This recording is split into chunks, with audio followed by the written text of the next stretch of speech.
My name is Victoria. Welcome to my YouTube channel where I talk about very random things, mostly spiritual stuff, probably about my dream catchers, and I vlog randomly. I used to get super done up for my YouTube videos, do my makeup and put a nice shirt on, but I just feel like that takes way too much effort, and then I think too much about it and then I end up not doing it. So now I'm just like, girl, throw your hair up, put on a shirt that's cute-ish. This is my boyfriend's shirt, but I'm a Pisces, so it works out. Because, the fish. See? Hi. Anyway, so today I'm going to be talking about a few things that I've manifested during my spiritual journey, which I'm on year 3. I don't remember if it's year 3 or year 4 that's coming up because I started it in winter.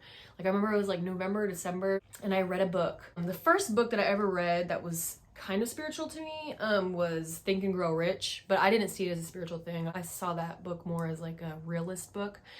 But the book that got me really on the spiritual journey is The Power of Your Subconscious Mind. That book is great. It's great. It's very great, actually, now that I think about it. I only read it once. I really need to read it again. It's a really good book. You could find it literally anywhere. Type it in on YouTube audiobook right there if you want it for free. Anyway, so that's how I started my spiritual journey, was a book. And I remember okay, now I'm kind of getting off track, but you know how, if you know me, that's just what I do. And you guys will get to know me, and that's what I do. I get off track, but my stories are good. Before I started my spiritual journey, I wouldn't say I was atheist, nothing like that. I just didn't know what to believe, because to me, I did go to church quite a bit before I was spiritual, but it just didn't make much sense to me. It didn't resonate with me at all, almost. I tried to believe it, and I believe in Jesus. I do, to this day. Jesus really happened. I believe that's all real. I'm not gonna get into the details of that, but I got to a point to where I just didn't know what to believe, so I just didn't really believe in anything. I just kept living life, But then I kind of hit a plateau. I was a little sad. I was well, I feel if I don't have anything to believe in, what is the point? So I just was a little, I wouldn't say depressed, but I was definitely lost. I was very much in the unknown. So yeah, I read Think and Grow Rich, which led me to want to read more because something in it did resonate with me, but not as much as The Power of Your Subconscious Mind did. And something in me was I feel I can heal myself, and I feel I can heal others with some sort of energy. I didn't know nothing about energy. I was all dumbfounded with those things.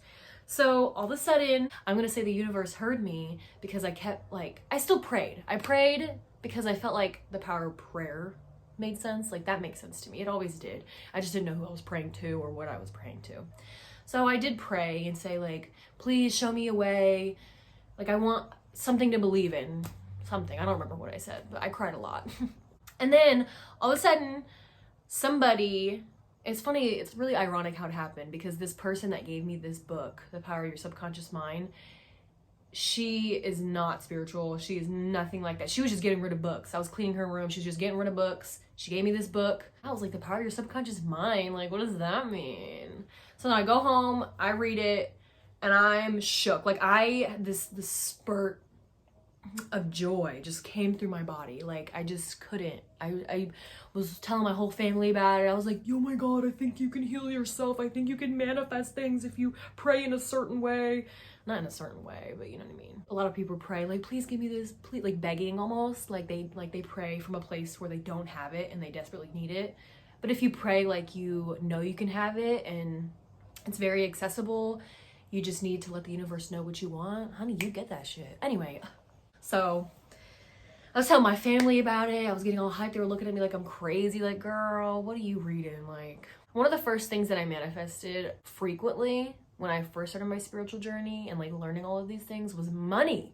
Because I didn't have, I did work at Chipotle, but to me, it was just whack. That was just the same paycheck every 2 weeks. I was eh. And it's funny because ever since I started this spiritual journey and reading all these books and stuff, that's actually what pushed me to quit Chipotle, because when you become spiritual, you become more in tune with your feelings. So you get urges to do random things more often. So I had the craziest urge to quit my job, and I did. I was living with my mom, so I didn't have bills to pay. So I was chilling. So I would just randomly manifest money. I would write it down in my journal. I would envision it. And I would just get money like frequently, mostly from my grandma. I don't know why. It's like she heard me. It's like she heard me like wanting money, and she's like, honey, you can come clean my house and I'll give you, I don't know, she would give me more than I expected, I'll tell you that. And like people would just hit me up to clean their house because I like cleaning. I'm a clean freak. I like decorating. People would literally hit me up for that. And I'm like, okay, universe, I'll see you. Like, what? That's not even the main point of where I'm trying to get with this whole manifesting thing. Like, I promise you, it gets more interesting. My first big manifestation, my first house that I had, I was with my ex, and I was 19, he was 18, and we were living in his mom's house, and we both just wanted to get out. So we knew this lady who lived in this house, and I've always really liked her house. It's really nice. It wasn't like super updated, but it was good enough for me. Like, if I lived there, I would be really happy.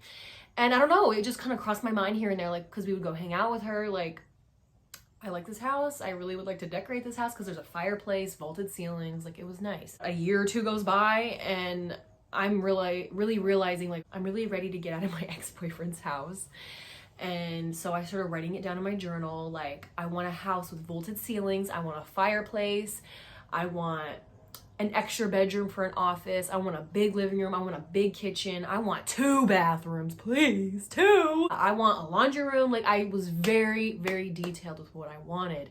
Wrote it down, and I let it go. Actually, a lot of time I would rip it up and throw it away or burn it. You let it go, pretty much. You're just letting it go. But one thing I did do is, like, you know, before I go to bed or even early in the morning when I wake up, you want to do it when your brain's kind of not active. You want to do it more when it's like kind of, when you first wake up, you're a little tired, or when you're about to go to bed, you're a little tired. You want to do it when your brain isn't super active. So you just start envisioning you living in that place that you want to live in, or that car that you want. You envision you in that moment. How does it feel? What does it feel like to wake up? Where do you see, like, your couch? Where do you see, what kind of foods do you envision yourself cooking in the kitchen? What do you see yourself doing in the morning? Are you sitting on that beautiful patio that you want, writing in your journal, meditating? Like, you have to envision details of what you could see yourself doing in that house. That's what I did. So I envisioned myself, well, I mean, I didn't see the house that the house that I ended up getting. I obviously didn't know what house I was getting yet. So you just kind of envision a house. You just try to envision the best version of what you want. I didn't envision it to a point to where I'm obsessed with it. Like, I couldn't let it go. I couldn't stop thinking about it. Where is it? Where is it? Where's this house? Like, no, I envisioned it to a point to where I was happy about it. I was like, that felt good. Like, that was really, I enjoyed that envisionation. And then I let it go. So I don't remember exactly how long after, but I definitely know it was a few weeks later. Like, I want to say 2 weeks, but maybe a month. I don't know. That lady that I was telling you about, she's moving out. She got a new house, and boy, let me tell you, her house now is so nice. It's so beautiful. So she moved out of that house, and the first people she hits up is me and my ex. She's like, hey, you guys should move into this house because it's actually really, it was like $750 a month, and it's a really good sized house. Like, definitely worth that amount.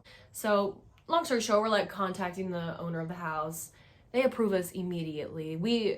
They're like really chill landlords. They didn't care about a lot of things. So also manifested that.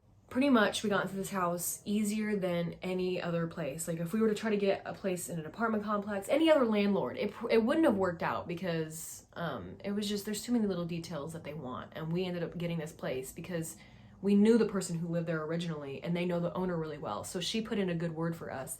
And we got this house. And guess what? Vaulted ceilings, big kitchen, fireplace, dining room, big dining room, beautiful dining room. Two huge, okay, it's one big deck, but there's 2 back doors that go onto this huge deck. Extra office. My bedroom was huge. My living room was huge. Laundry room. Guess what? 2 bathrooms. And it was actually 3 bedrooms. It was crazy. Like, I was like, oh, and I didn't, you know what's even funnier? I didn't even realize that I manifested it until I was already living there. Like, I had all my furniture there. I was writing in my journal one morning, and because I was like, I think I was going back. I was actually reading my old, like, little manifestation things that I wrote in my journal, and I saw it, and I was like, yo, like, oh, I'm here. I'm living in the house, and I'm fucking trying to manifest.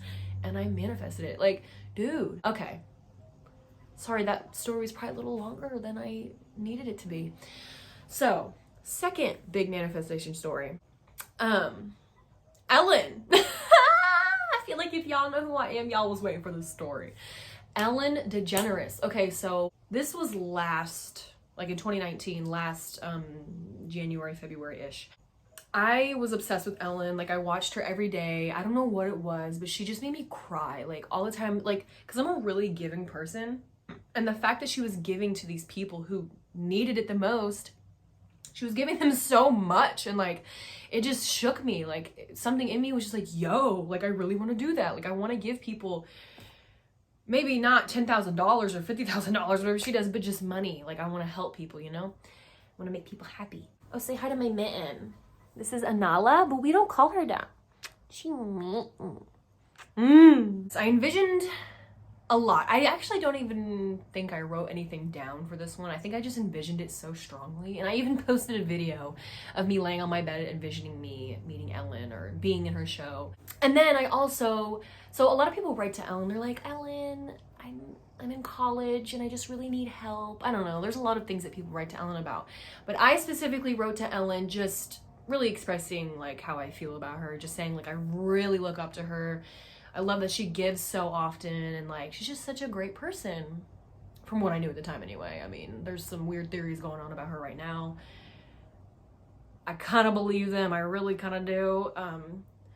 I'll get to that in a second. Yes, I just wrote to her, just expressing how I feel about her. I'm happy. And then not even 24 hours later, I'm not even kidding you guys. Not even 24 hours later, I get a call from Burbank, California. And that immediately, like, I know what Burbank, California is because when you watch Ellen, it says where she is, Burbank, California. I'm like, ah. So I get this call and I'm like, hold up. I never answer my phone because I always get scam calls. So I never answer my phone. I answer this one. And she's like, hi, is this Victoria? Or something like that. No, she probably approached it a little differently. She's probably like, hi, this is, I don't remember her name, from Ellen DeGeneres. Yeah, is this Victoria? Yeah, that's how she said it. And I'm like, yeah. So she's like, so we received your letter. Yeah, I would like to Skype you here in about 30 minutes. Bitch. Just so you guys know, like, I truly freaked out. Like, I was literally freaking out. So 30 minutes goes by and she Skypes me, dude. Oh, I think her name was Bridget. I want to say her name was Bridget. She Skypes me and I see this beautiful woman. She's so beautiful. And I could tell that there's other people working behind her. Like, you could see that they're in like an area where I would assume they Skype people, maybe that's how they get their people on the Ellen show. And so she's just asking me questions like, so why do you love Ellen so much? How long have you been watching Ellen for? She's just asking all these questions. And I just made it extremely clear to her. Like, I'm not asking for anything. I just would love to meet her one day. Like, that would be the craziest thing ever.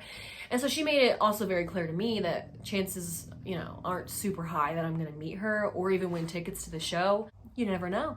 So, and she also noticed because I was holding a crystal in my hand. I don't know, sometimes that comforts me. So I was holding a crystal. She's like, are you holding a crystal in your hand? And she even named what kind it was, which I think it was the amethyst. I don't even know.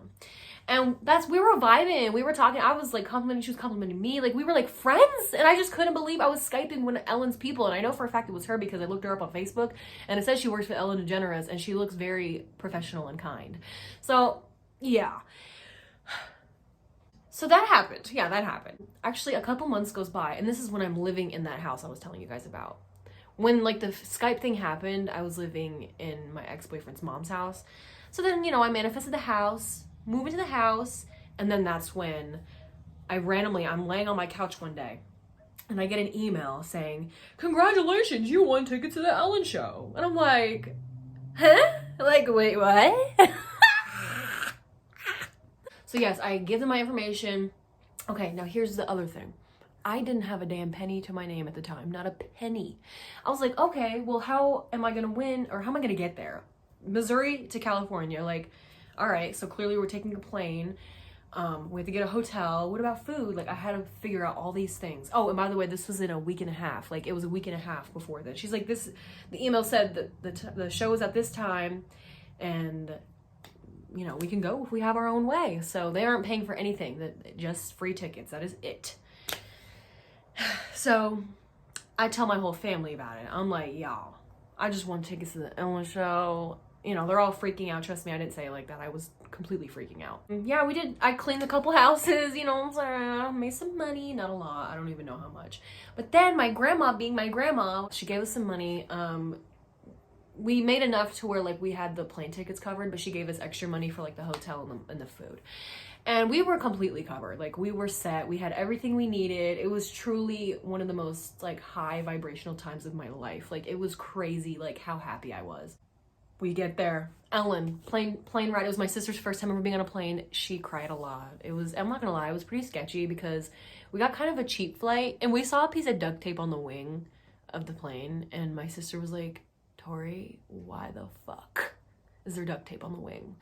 I'm like, let's just ignore that. Even though we're about to be on this flight for 4 hours and you have to keep looking at it, let's just ignore that.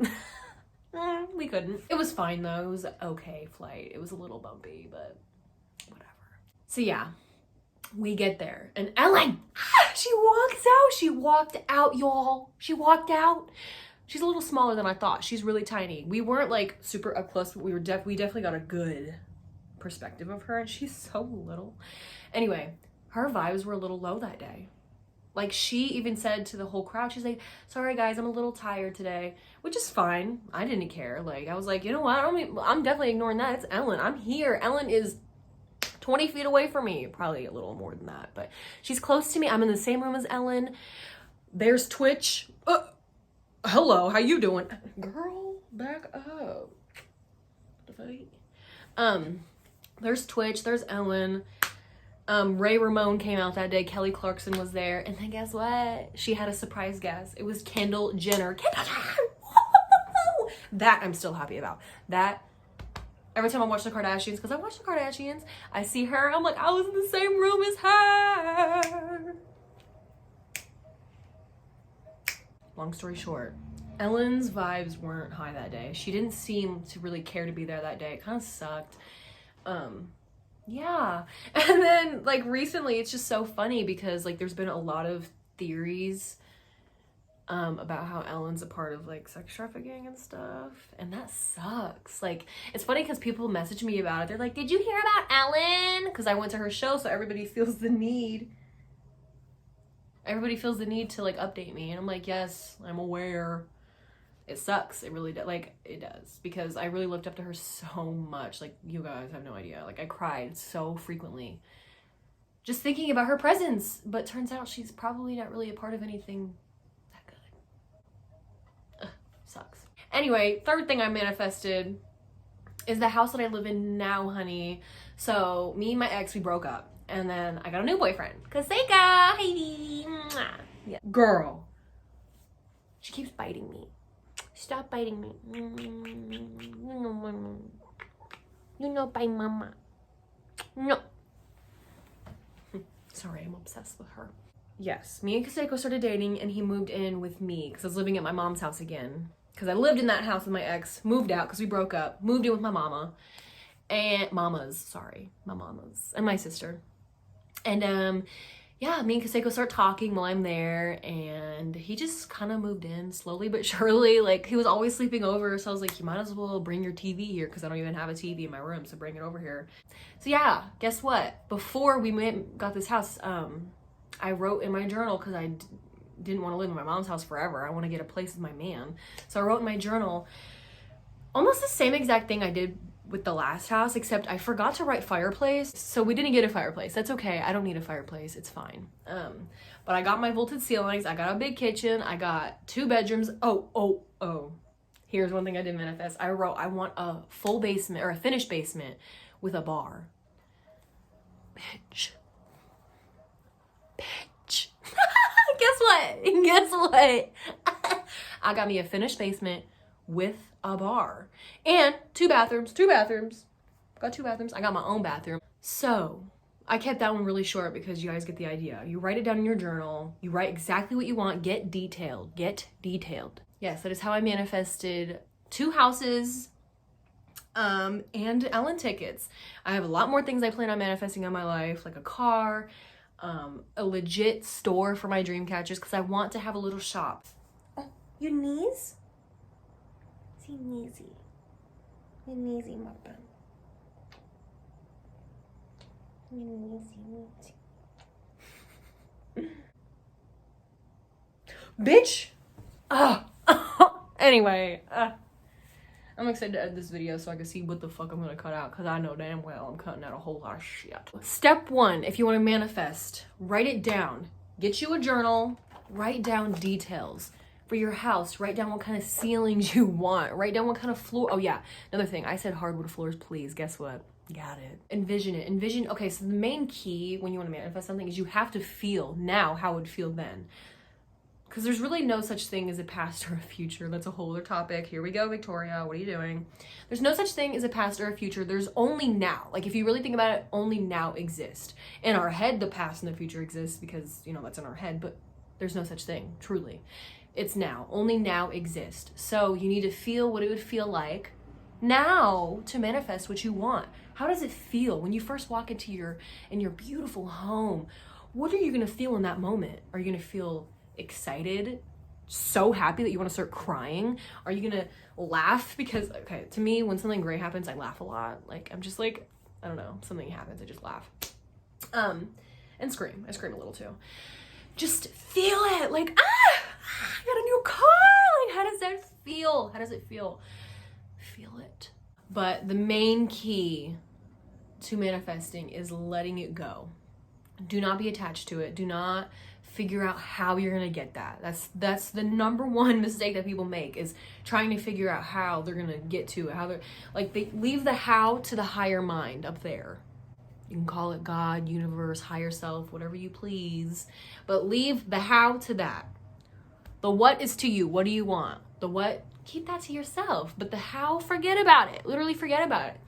There might be a couple details that you need to take action on, obviously, but it'll come to you when it needs to come to you. You don't need to figure out how you're going to make that money. Oh, I'm going to hit up every person I can to clean their house. Okay, I'm thinking about my example. Clean their house, or who wants a dream catcher? Like, that's one thing.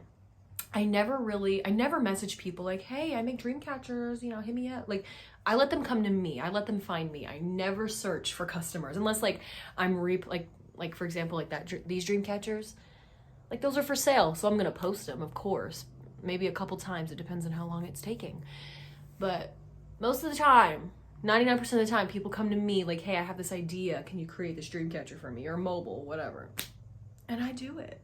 I am very detached from the idea of I need to make money, so I'm gonna hit up a bunch of people. Like, no, money comes to me, baby. Money comes to me. I'm never searching for money. I promise you that. I promise you. And that is another key. There's a whole lot of keys in this video. That is another key to allowing money to flow into your life, is don't worry so much about how it's gonna happen. Figure something out that you wanna do, that you're passionate about.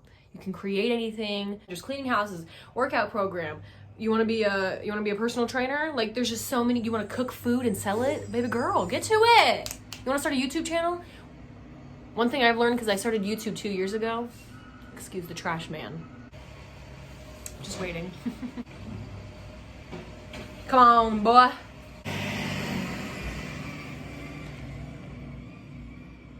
Thank you.